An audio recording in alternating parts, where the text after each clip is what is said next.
पिछले दिनों finance minister Shrimati Nirmala Sitharaman ji का एक बयान सुर्खियों में रहा, जो बड़ा हास्यास्पद था। उन्होंने कहा था कि रुपया कमज़ोर नहीं हो रहा है बल्कि डॉलर मजबूत हो रहा है। तमाम बड़े corporate media house Nirmala Sitharaman के इस कथन को सिद्ध करने में लग गए। कुछ ने तो रुपया कमज़ोर होने से क्या क्या फ़ायदे होंगे वो भी गिनाना शुरू कर दिए।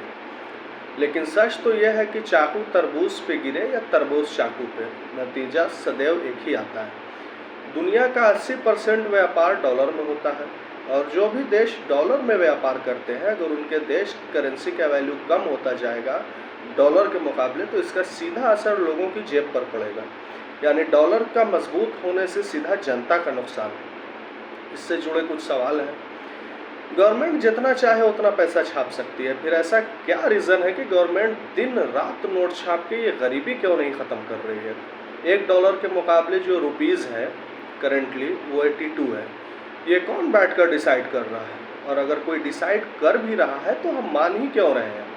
और ऐसी क्या सिचुएशन बनी कि ये जो पेड़ की छाल से बना हुआ कागज़ का टुकड़ा है, इसके लिए हर कोई दुकानों में, ऑफिसेस में जाकर 8-8, 9-9 घंटे काम करने लगा?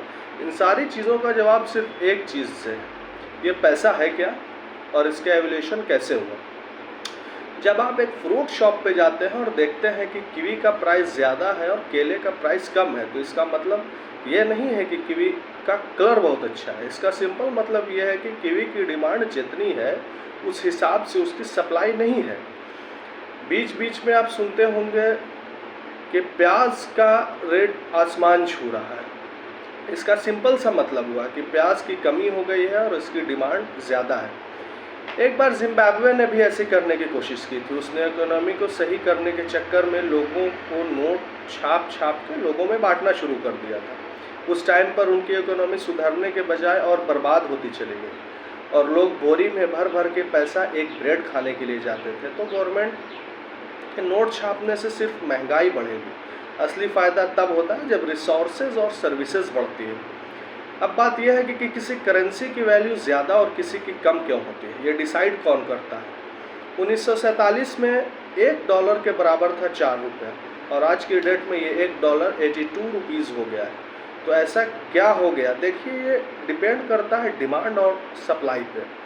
हर कंट्री की एक करेंसी होती है, तो जो कंट्री ज़्यादा वैल्यूएबल प्रोडक्ट्स प्रोड्यूस करती है, जिसकी रिसोर्सेज और सर्विसेज की ज़्यादा डिमांड होती है, बाकी कंट्रीज़ में उस कंट्री की करेंसी की वैल्यू बढ़ जाती है, ज़्यादा हो जाती है। कुछ कंट्रीज़ आपस में एक्सचेंज रेट फिक्स कर लेती हैं, जैसे USA और सऊदी अरेबिया के बीच में फिक्स्ड रहता है एक्सचेंज रेट, ये हमेशा फिक्स रहेगा। $1 के बराबर 3.76 या 3.75 ऐसे ही ये फिक्स रहता है रेट। सऊदी रियाल होता है, सऊदी की करेंसी को सऊदी रियाल बोलते हैं, हमेशा फिक्स रहता है डॉलर के मुकाबले। डिमांड एंड सप्लाई पर इसका कोई फ़र्क नहीं पड़ता है। शुक्रिया।